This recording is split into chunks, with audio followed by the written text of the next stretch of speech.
That fresh morning.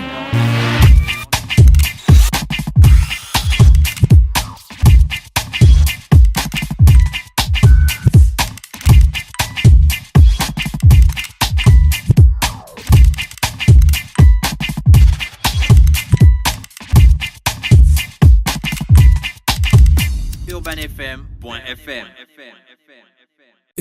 Urban FM. Découvrez et apprenez Urban FM. C'est la première radio urbaine au Gabon. Urban FM, c'est aussi une équipe de jeunes dynamiques à votre écoute pour vous satisfaire. La recherche d'une qualité de son parfaite, de nouvelles techniques de communication. Urban FM, c'est une nouvelle manière de voir et de faire de la radio. Grâce à Urban FM, vous n'écouterez plus la radio de la même façon. Entrez dans l'univers Urban FM 104.5, la station urbaine. 104.5, 104.5, 104.5. Urban FM. Urban FM.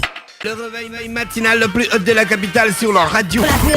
De retour dans notre émission spéciale vacances, parce que vous le savez, le Da Fresh Morning il est en vacances, donc de temps en temps on fait des émissions, on enregistre. Et puis pour le plaisir de nos auditeurs et le plaisir de nos téléspectateurs, on vous invite des personnes qui font bouger notre pays, et vous le savez, et très bien, c'est comme ça dans notre émission à chaque fois. Aujourd'hui, je suis avec Géraldine. Gégé, bonjour. Bonjour. Comment tu vas? Ça va. Un peu il y a la fatigué, forme, mais ça va. Tu as beaucoup de travail. Il n'y a pas la forme. Non. Mais tu dois déjà être habitué, toi aussi. Non. Comment ça? Non. On a fait quelque chose d'énorme. Non, la forme viendra dans quelques jours. Toi, tu n'es plus à présenter, donc on ne va pas rentrer dans ta bio parce qu'on te connaît déjà avec tout ce que tu fais pour le pays. Mais on sait quand même que cette année, tu as changé de club. Ou bien c'est l'année prochaine? J'ai changé de club l'année prochaine, j'ai signé à Nice pour 2 ans. Donc à partir de la rentrée, là, tu vas jouer pour Nice. Voilà, à partir de fin août, normalement, je vais à Nice. C'est une bonne affaire, c'est une bonne occasion, c'est quelque chose de bien réfléchi. Oui, bien sûr, je suis en fin de carrière et ça me proposait un projet de reconversion et j'ai tout de suite adhéré au projet. En quoi c'est de la reconversion? Ils veulent que... Je vais reprendre mes études pour être... manager sportif et ils veulent que après je reprenne le club de Nice, que je gère le club de Nice en tant que manager. Et là, c'est pour combien de temps? Ils vont me faire un contrat, sûrement un CDI ou un contrat de 3-4 ans. Ah, d'accord, ok. Donc, au bout des 3-4 ans, là, tu vas complètement arrêter ta carrière. Ah non. Ma carrière s'arrête dans 2 ans de basket et après la carrière, je prends mon poste de manager. Quand la carrière s'arrête comme ça, si tu fais rien, tu fais quoi? Tu peux devenir fou. Je pense que les sportifs de haut niveau, et on nous apprend ça très tôt, dès qu'on signe notre première licence professionnelle, on nous apprend à déjà se projeter pour la fin carrière, parce que l'après-carrière, parce que on a des carrières très courtes, on a des carrières de 10-15 ans, et il faut déjà se projeter pour l'après-carrière. C'est pour ça que beaucoup font leurs études en parallèle. Je parle du sport, du foot, du basket. Ouais. Parce qu'au foot, je pense pas que les gens fassent leurs études. Je parle du basket. Donc, on nous mobilise déjà très, très tôt au début de notre carrière pour déjà qu'on prépare notre après-carrière. Ah, d'accord, ok. T'as rencontré des sportifs qui, après leur carrière, ils étaient complètement dans la merde? Beaucoup. Même au Gabon, il y en a quelques-uns. Et bon, c'est le triste. Gabon, c'est normal. C'est triste. Même en Europe, c'est triste parce que il y en a qui ont été mal accompagnés, c'est-à-dire leur agent, leur manager, des fois leur famille. Ils ont été très mal entourés, donc c'est souvent triste de voir des sportifs qui finissent comme ça. En Afrique, est-ce que le problème n'est pas l'encadrement et la formation des managers, de tous les auxiliaires de sport? Bien sûr, je suis d'accord. Parce qu'on a l'impression que les gars, ils rentrent dedans comme si c'était le fun, quoi. Ouais, je suis d'accord avec toi. On a vraiment un gros problème. On a un léger retard en Afrique par rapport à ça. Essayer de voir comment se gère l'après-carrière d'un sportif. C'est pour ça que j'aimerais vraiment féliciter Paul Kessani avec l'association des footballeurs professionnels. ANFPG. FPG, voilà, qui font un très bon travail, et je pense qu'ils ont fait un colloque dessus sur préparer les sportifs à leur après-carrière. Donc, il y avait 2 gars qui étaient venus. Voilà. Il y avait seulement 2 personnes qui étaient venues. Il n'y a que 2 personnes qui étaient venues. Ouais. Wow. Les footballeurs, ils ne sont pas venus. Je ne savais pas. Paul Kess est venu, si on en a parlé. Waouh, c'est important pour les sportifs, franchement, parce que une carrière sportive, c'est vraiment court. Et si vous ne voulez pas venir, bon, c'est pour vous. Hein. Nous, en tout cas, franchement, félicitations à Paul Kessani, à Rémi et Baniga pour tout le boulot qu'ils font. Et tes activités avec l'équipe nationale du Gabon? Il n'y a plus d'équipe nationale féminine, tout simplement. Il n'y en a plus. Pour le moment, il n'y a plus d'équipe nationale féminine. Pour le moment, le basket vraiment est dans un trou. Et à nous d'essayer de redynamiser le basket et de faire sortir le basket de ce trou. Vous avez déjà commencé le processus? On a commencé tout doucement. Moi, personnellement, j'ai commencé tout doucement. Madame le ministre des Sports m'a chargé d'essayer de redynamiser, de restructurer le basket en apportant ma pierre à l'édifice. C'est ce que j'ai fait. Tu as eu quelques idées? J'ai quelques idées. On peut savoir, on peut avoir des esquisses? Non, pour le moment, comme on a discuté avec le président de la fédération, il faut qu'on reparte dans les bases. Et les bases, c'est la formation. D'accord. S'il faut que l'équipe nationale ne sorte pas pendant 1 ou 2 ans, malheureusement, c'est triste. Pour moi aussi, c'est triste. Je suis en équipe nationale, c'est triste. Ça veut dire que voilà, j'ai fini ma carrière en 2015 et c'est triste. Mais à un moment donné, on ne peut pas faire avec on peut pas tout le temps rafistoler. C'est pas des possible. décisions que tu trouves cool. Pour le basket, Ouais. on n'avait pas le choix. On a fait Et vous quelque chose. justifiez ça comment? On a fait quelque chose d'énorme, de grandiose en 2015. On a été qualifié pour les Jeux africains, qualifié pour la CAN féminine et masculine. Et on a fait un très bon boulot, les 2 équipes. On est allé en quart de finale, les 2 équipes. Et après ça, je me suis dit qu'il y aurait un nouvel essor pour le basket. Mais pendant 2 ans, il n'y a rien eu. C'était au point mort. C'était au point mort. Pas de championnat, rien, à part les petites ligues qui essaient de... Est-ce que c'est de la faute des basketteurs? C'est jamais les sportifs. Je suis désolé, c'est pas les sportifs. Mais pourquoi vous ne parlez pas aux dirigeants? Pourquoi ils ne comprennent pas qu'à un moment, ils doivent faire avancer le sport? J'ai pas de mots. J'ai pas de mots. C'est un système qui est là depuis plusieurs années. Est-ce que tu parles comme ça parce que tu n'es pas à la tête de ces organes-là? Ah non, mais moi, si j'étais à la tête, ce serait pas comme ça. Mais il y a beaucoup de gens qui ont dit ça. Hein? Ah oui, mais eux, c'est après, pas moi. se retrouver Eux, là, c'est pas moi. c'était le contraire. Eux, c'est pas moi. Est-ce qu'en étant à l'extérieur, l'extérieur, tu es conscient des difficultés que eux ils vivent au quotidien? C'est très difficile parce que après, quand il n'y a pas de résultats, c'est les athlètes qu'on voit en premier. Entre-temps, les dirigeants de sport au Gabon, ils n'aiment pas le sport. Je suis désolé, ils n'aiment pas le sport. Pour faire toutes les conneries qu'ils font, ils n'aiment pas le sport. Ils ne sont pas passionnés dans le sport. C'est pas possible. Donc, tu m'as demandé si franchement j'acceptais, comment je vivais cette situation. Et comment on justifie cette décision? J'ai vu Madame le ministre. C'est pas toi le ministre, voilà, c'est pas toi qui as pris la décision. Madame je pose juste une question. m'a donné. Elle m'a fait un compte rendu de ces 2 dernières années de basket. Il n'y a rien eu. Vous voulez qu'on fasse quoi? Il n'y a rien et on envoie une équipe nationale comme ça. À un moment donné, il faut qu'on se respecte. Le sport ne ment pas. Nous, on devait participer aux éliminatoires, les filles. Et je vous jure que haut la main, on avait ces éliminatoires. Mais on ne peut pas engager une équipe aux éliminatoires avec des entraînements de 2 semaines, pas de championnat. À un moment donné, il faut qu'on arrête de faire du tourisme sportif. Donc, quand Madame le ministre a emmené ses arguments en me disant « Ok, Madame Robert, voilà ce qui s'est passé en 2015. Vous avez eu ces résultats chez les filles, chez les garçons. Après, il y a eu quoi ?» Vous voulez que je réponde quoi à Madame le ministre? C'est la vérité. 2 ans sans rien. Et après, on envoie une équipe comme ça, 2-3 semaines de préparation. C'est pas comme ça. Donc, j'ai appelé Madame le ministre. Je lui ai dit que Madame, ça m'a vraiment fait mal la décision que vous avez prise. Mais concernant le basket, elle est justifiée. Elle est justifiée. Okay. Géraldine, un bon basketteur, une bonne basketteuse doit avoir en jambes en moyenne combien de matchs par an? Pas forcément les super pros, mais bon, la moyenne, genre nos équipes africaines là qui doivent aller dans des compétitions internationales. Oh, je pense qu'on doit avoir au moins une 30aine de matchs par an, ce serait bien, une 20aine, 30aine de matchs par an, ce serait vraiment bien.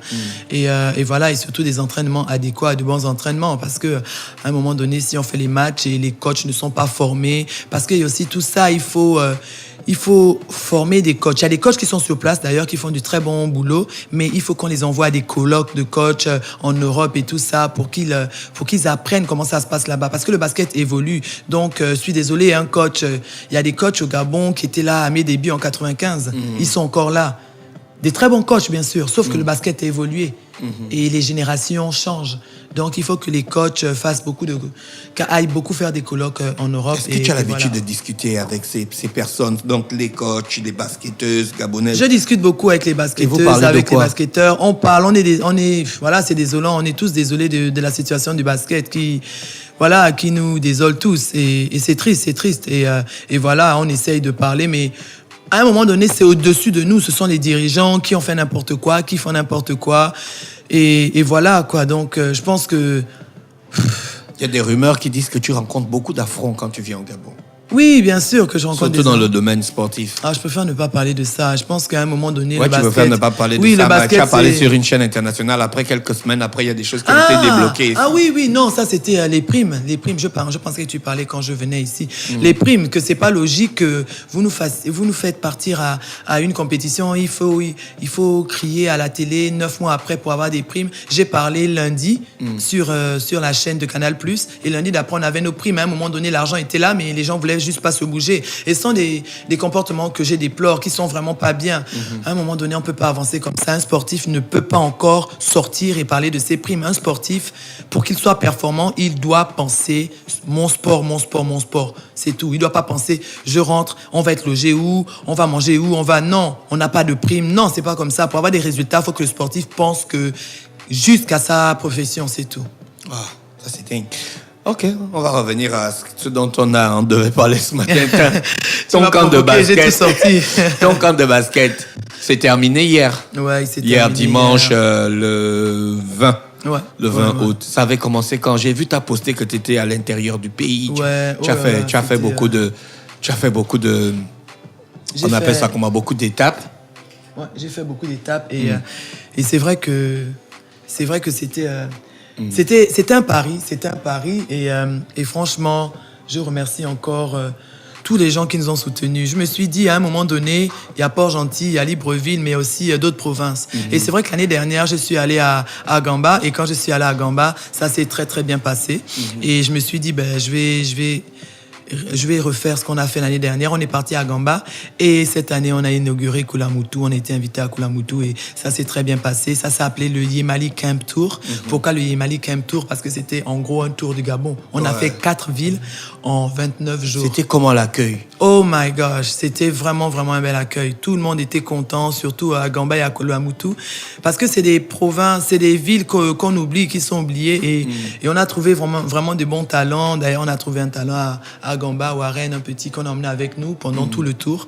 Et il y en a un autre encore. Il y en a plusieurs. Il y a des talents partout. À Koulamoutou, il y a des talents. Je pense qu'à un moment donné, le sport, Quand c'est pour tout le monde. quand tu finis un camp comme ça, tu repars en France pour ton travail et puis tu laisses ces talents-là derrière toi. Qu'est-ce que ça te fait sur le cœur? Il n'y a pas de structure, il n'y a pas d'encadrement. Et avant d'être des talents, ce sont mes enfants. On a géré plus de 500 enfants. 500 enfants plus sur 4 villes. C'est énorme ce qu'on a fait. Et à un moment donné, tu t'attaches à ces enfants, ils sont comme les tiens. Parce que c'est vraiment beaucoup de pédagogie. C'est pas que du basket. C'est, comme je dis à tout le monde, mes camps de basket, c'est pas seulement du basket. On apprend aussi des valeurs à ces enfants, des valeurs de partage, de confiance en soi. Et voilà, d'humilité. Et donc, on s'attache à ces enfants. Et voilà, c'est vrai que le fait de partir, c'est toujours... Voilà, c'est toujours triste pour moi de partir, les laisser comme ça. Mais bon, les choses évoluent petit à petit, elles évoluent. Je vois vraiment des coachs qui donnent du leur, qui vraiment encadrent les enfants. Et je tiens vraiment à féliciter ces coachs, que ce soit dans tous les endroits où on était partis, Libreville, Est-ce que tu as Port-Gentil. réfléchi pour mettre en place un système de pouvoir... peut-être c'est compliqué, mais d'essayer de garder l'œil sur ses enfants. Ouais, c'est compliqué parce que je suis encore dans ma carrière. Oui, c'est ça, en fait. Voilà pourquoi j'ai C'est dit ce que j'ai moi-même dit à que tout c'est le monde, compliqué. que c'est très, très difficile. Gérer une carrière, c'est un match tous les 3 jours. C'est 2 entraînements par jour. Des fois 3 avec la Un musculation. match tous les 3 jours. Oui. Et je vais vous dire un truc Donc aujourd'hui. tous les 3 jours, tu es en train de jouer au basket. Tous les jours, je joue au basket. Mercredi, je peux jouer, par exemple, à Moscou. Samedi, je joue à Lyon. Le mercredi d'après, je joue en Espagne. Le samedi d'après, on enchaîne les matchs. L'Euroleague, qui est la Champions League, et les championnats. On n'a pas de repos pendant 9 mois et demi. Donc, Bah, en fait, ça, c'est le travail. c'est Genre, mon comme moi, je travail. fais le DAFRESH Morning. Voilà. Donc, me dire de gérer aussi une structure ici, de gérer les enfants qui sont ici, je peux pas mentir, ce serait impossible. Ça, c'est vraiment à la fin de ma carrière. Et comme je suis vers la fin de ma carrière, je commence à m'investir un peu plus dans le basketball gabonais. Mais quand tu viens les vacances comme ça, tu te distrais quand même? Ou bien tu joues encore? Tu viens encore pour jouer au basket avec les enfants? Ouais. Tu Je te- me distrais pas trop. Pas trop. Je passe vraiment mon temps avec les enfants. Bon, je dis pas que je m'enjaille pas. Hein. Tout le monde s'enjaille. C'est vrai que de temps en temps, je Donc, suis en le boîte. seul truc que tu sais préparer, Mais- c'est l'omelette, en fait. Non, je sais tout préparer. Ah, oh, comme d'après, dit je sais cinéma, préparer tu peux pas les quand feuilles de tu manioc, joues au basket le tous les niemboué. jours. Mon m'a appris Tu à peux pas préparer. ça, oh. Mais ma mère m'a appris à préparer. D'après, je vais Regarde, t'inviter chez regarde. moi. Papa, je vais Regarde, t'inviter pardon. chez moi. Regarde. Les auditeurs écoutent. En tout cas, les auditeurs, moi, je sais préparer l'Odi Katou, je sais préparer. C'est juste que je n'ai jamais le temps. En plus, ma mère est là. Ma mère fait à manger pour moi, franchement. Franchement, je veux venir ici. Hier, on était au terrain de l'Icola, c'était cool. On a vu comment les enfants te regardaient, t'écoutaient. C'était bien. Franchement, c'est toujours émouvant de voir ces enfants-là. Des fois, j'ai l'impression qu'ils pensent que je suis Michael Jordan. Je ne suis pas Michael Jordan, je suis seulement Géraldine. Je suis seulement Géraldine Robert. J'essaie d'être là pour eux. Vous savez, le problème avec les adultes dans le monde du sport, c'est que, surtout chez nous, ils ne savent pas que les enfants ont juste besoin d'être encadrés. Un enfant a juste besoin d'être encadré. Et dans le sport, ça permet l'épanouissement de cet enfant. Et j'insiste avec ces enfants, je leur dis, vous savez, le sport qu'on fait là, c'est très très bien pour t'épanouir, pour vivre en communauté avec des gens. Mais l'école, c'est encore les mieux. Valeurs c'est tout ce que je fais. Exactement. Le respect. Exact. L'humilité, la confiance en soi, le partage. Après chaque camp, on a une discussion avec les enfants où mes coachs et moi, on discute avec ces enfants et on leur inculque ces valeurs. Sportivement parlant, pendant les camps de vacances, comme ça, tu leur apprends quoi, les techniques? Oui, quelques techniques. On n'invente rien, La plupart de ces jeunes sont déjà en club et les clubs font du très bon boulot. Et nous, on vient seulement, vous savez, l'abondance de biens ne nuit pas. Donc, on apporte peut-être, il y a un coach qui peut omettre quelque chose et nous, on vient, on apporte ça. Comme eux, ils peuvent apporter des choses et nous, on vient, on apporte encore la même chose. L'abondance ne nuit pas et plus ces enfants apprennent des choses différentes, plus ils ont des chances de réussir dans le milieu sportif. Le camp de vacances l'année prochaine, il va évoluer encore? Ah oui, bien sûr. On a des demandes partout. On nous a invités à Ouyem, on nous a invités à Makoko. À un moment donné, il va falloir qu'on fasse un choix, mais voilà, c'est cool d'être sollicité comme ça. Mais je tiens à préciser, c'est énormément de boulot. J'ai perdu ma voix, j'ai pas passé mes vacances avec ma famille. Il y a mon fils qui est rentré au centre de formation la semaine dernière, j'étais pas là avec lui. Au centre de formation de basket? De Limoges, oui. Lui aussi, il va jouer au basket? Voilà, il a signé à Limoges, qui est l'un des 3 meilleurs centres de formation de France. Il t'a dit qu'il aimait ça ou bien c'est la maman qui a imposé? Il adore, j'impose pas. Il adore le basket. Mon fils vit, mange, dort basket. Bon, c'est vrai qu'il a été dans le milieu du basket avec son père et moi. Mais après voilà, quoi. Donc, c'est beaucoup de sacrifices, mais après, je dis à tout le monde, si Dieu m'a mis à cette place, c'est pas pour que je vienne l'été et que je m'assois, je fasse rien. C'est pas possible. C'est pour que j'essaye de transmettre ce que j'ai appris et surtout que j'essaye de sortir des autres Géraldine Robert, mais même mieux que Géraldine Robert, des autres Stéphane Last, même mieux que Stéphane Last, tout simplement. D'accord, ok. La GG, merci d'avoir accepté notre invitation. La je pense fraîche qu'on a fait le tour un peu de petites questions. Je vois que tu es venu avec un jeune. C'est mon petit, ça c'est mon fiston de Gamba. C'est la révélation de cet été et voilà, on a... Il s'appelle comment? Bonjour. Bonjour. Comment tu vas? Ça va, ça va. Ça va, c'est bon? Ouais. C'est quoi ton prénom? Warren. Warren? Ouais. Tu vis à Gamba? Oui. Tu as commencé à jouer au basket quand? Oh, il y a 2 ans. Ah bon? Il n'y a même pas 2 ans. Et qu'est-ce qui t'a emmené dans le basket à Gamba? Bon. Ou bien tu n'as pas commencé à jouer ça à Gamba? Non, j'ai pas commencé. Tu as commencé à jouer ça? J'ai commencé à Tubanga. Ah, Tubanga? Ouais. À Tubanga, il y a les terrains de basket? Oui. Mais c'est pas trop organisé, c'est pas suivi. Wow. C'était compliqué. Et tu joues avec qui? D'autres garçons de ton âge? Oui, il y a également des grands joueurs. Ouais. Il y avait quoi, les compétitions ou bien c'était les jeux du dimanche, comme on dit souvent? Ouais, comme vous dites, jeux du dimanche, pas de compétition. Il n'y a plus l'Oxy, Géraldine. Vous savez, moi je tiens à préciser que si je suis ce que je suis aujourd'hui, c'est parce que j'ai commencé dans le sport scolaire. L'Oxu. J'ai fait de l'athlétisme, j'ai fait du basket. Il y avait un engouement dans le sport quand j'étais jeune. Tous les week-ends, il y avait les compétitions sportives, les week-ends et les mercredis. Tel collège jouait contre tel collège, tel lycée jouait contre tel lycée. C'était un engouement de la part de tous les jeunes. Et c'est de là que sont sortis les champions. Je suis désolé, aujourd'hui, moi, je suis un produit de l'Oxu. Et je pense que c'est la plus grosse erreur qu'on ait faite à abolir l'Oxu. Ça, c'est dingue. Toi, tu vas aller jusqu'où dans le basket?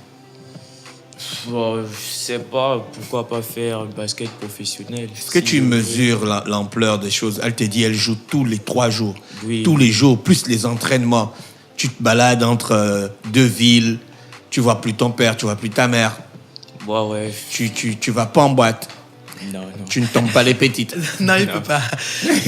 Non, mais tu sais c'est des sacrifices. Les gens ne voient pas que ce sont des sacrifices. Oui, en fait, c'est ça. énormes. C'est ce que je voulais dire. Tu sais, les gens, nos jeunes, ont l'impression que les choses sont faciles quand ils voient ça à la télé.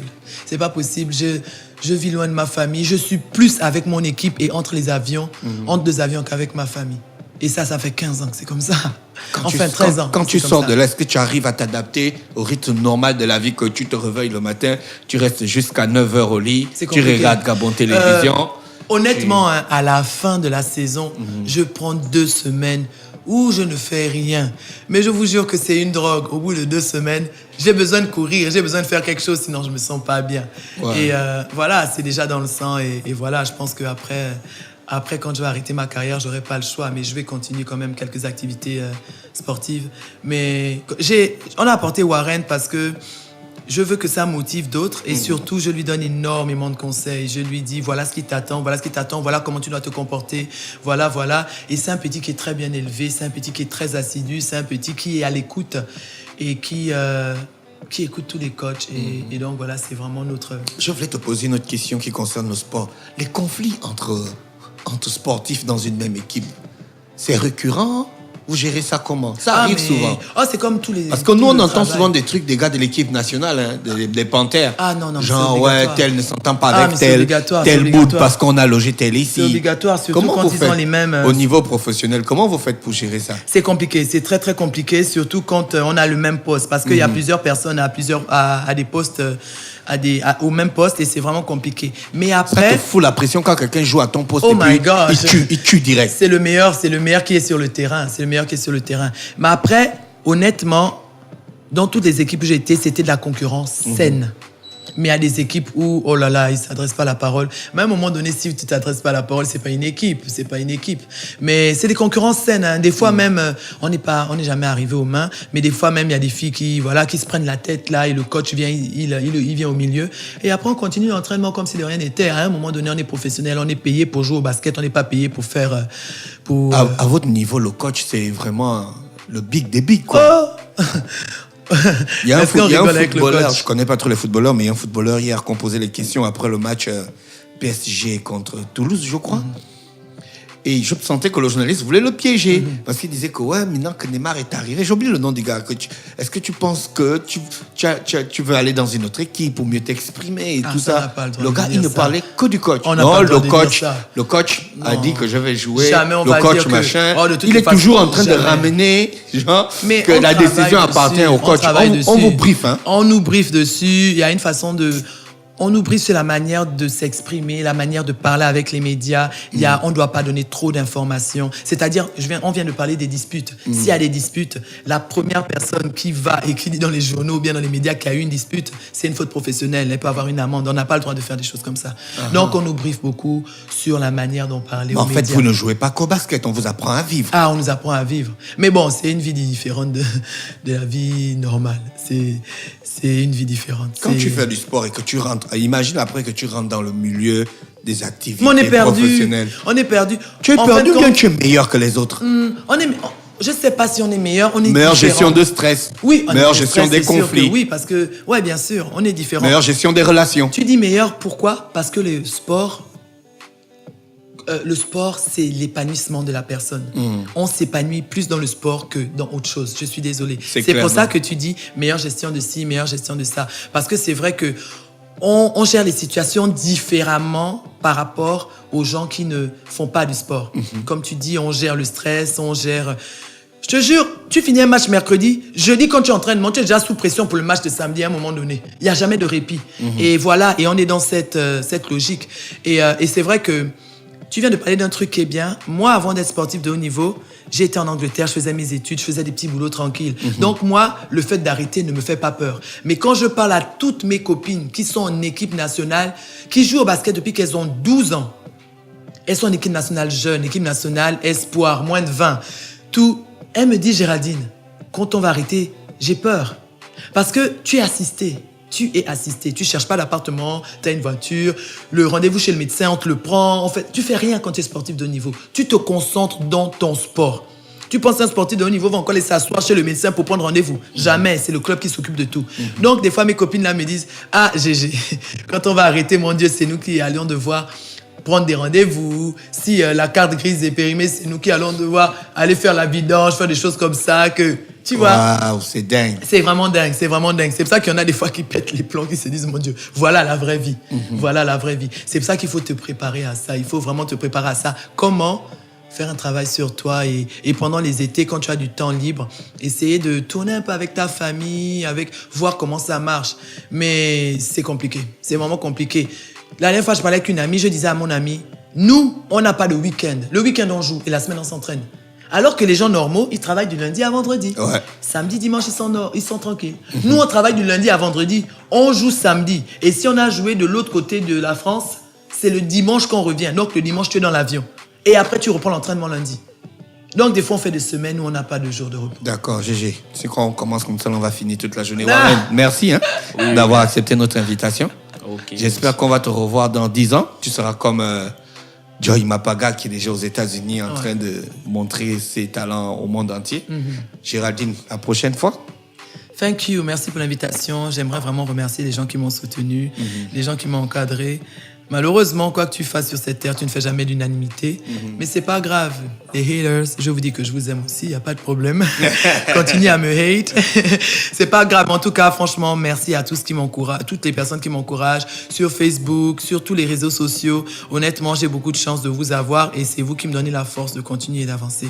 Merci à toi, Dafresh. Tu sais que tu es la famille. Merci pour tout le soutien, pour tous les conseils. Merci à tout le monde et je vous dis à l'année prochaine. Restez connectés sur les 104.5 Urban FM, la station urbaine. On se retrouve prochainement. Urban FM. Découvrez et apprenez Urban FM. C'est la première radio urbaine en Gabon. Urban FM, c'est aussi une équipe de jeunes dynamiques à votre écoute pour vous satisfaire. La recherche d'une qualité de son parfaite, de nouvelles techniques de communication. Urban FM, c'est une nouvelle manière de voir et de faire de la radio. Grâce à Urban FM, vous n'écouterez plus la radio de la même façon. Entrez dans l'univers Urban FM 104.5, la station urbaine. 104.5, 104.5, 104.5. Urban FM, Urban FM. Urban FM. Dafresh Morning.